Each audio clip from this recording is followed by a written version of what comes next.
आजच्या दिवसाची सुरुवात एकदम नॉर्मल होती आणि मस्त होती.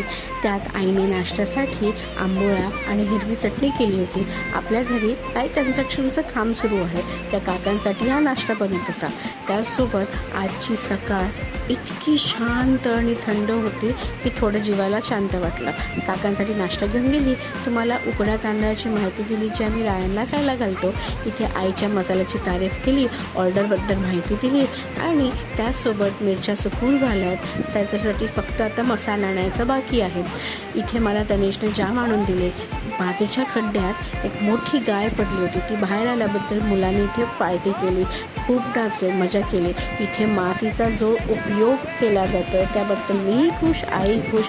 रात्री मी आणि माझा नवरा व्हॉलीबॉलचा मॅच बघायला गेलो. यायला रात्रीचे 12 वाजले. आणि हा जर ब्लॉग तुम्हाला बघायचा असेल तर पूर्ण ब्लॉग माझ्या ह्या यूट्यूब चॅनलवर आहे, नक्की बघा.